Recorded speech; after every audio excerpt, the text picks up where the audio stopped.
Katie peri ও Justin ট্রুডোর সম্পর্ক নিয়ে গুঞ্জন চলছিল। অবশেষে শনিবার ৩ ডিসেম্বর জাপানের রাজধানী টোকিওতে তারা একটি মধ্যাহ্নভোজের ছবি সামাজিক যোগাযোগ মাধ্যম এক্সে পোস্ট করে তাদের সম্পর্ক আনুষ্ঠানিকভাবে প্রকাশ্যে আনেন। ছবিতে দেখা যায় ট্রুডো ও পেরির সঙ্গে ছিলেন জাপানের সাবেক প্রধানমন্ত্রী ফুমিও কিশিদা ও তার স্ত্রী ইউকো কিশিদা।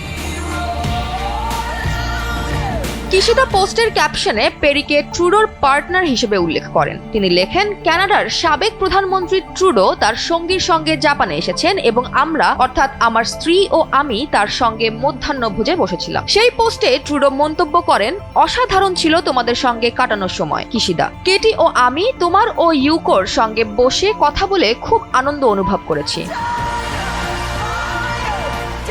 এই মধ্যাহ্নভোজ কেবলমাত্র তাদের ব্যক্তিগত সফর ছিল না, এটি ছিল প্রথমবার এমন কোন রাজনৈতিক বা কূটনৈতিক মঞ্চ যেখানে পেরি ও ট্রুডো একসঙ্গে উপস্থিত হন। ফলে এই মুহূর্তকে অনেকে বিবেচনা করছেন গুঞ্জনের অবসান ও নতুন যুগের শুরু হিসেবে।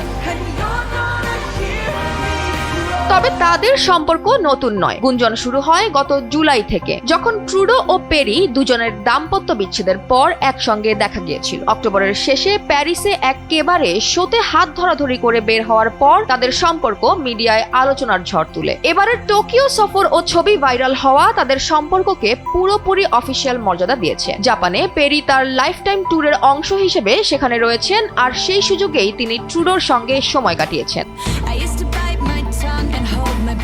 বিশ্বজুড়ে অনেকে এই মুহূর্তকে সেলিব্রিটি ও রাজনীতির আন্তঃসংযোগের নতুন অধ্যায় হিসেবে দেখছেন। কেউ বলছেন এটি ২০২৫ সালের শিরোনামযোগ্য সেলিব্রিটি রোম্যান্স, আর কেউ হয়তো বলবেন রাজনীতিতে ব্যক্তিগত জীবন আর বিশ্বাসযোগ্যতা। অবশ্য এখনো জনমনে কিছু প্রশ্ন রয়েছে। যদিও কিশিদা ও ট্রুডো উভয়েই পেরিকে স্বীকৃতি দিয়েছেন, তবে এই নতুন জুটির ভবিষ্যৎ কি হবে সেটা সময়ই বলে দেবে। জয়া হাসান, NPB।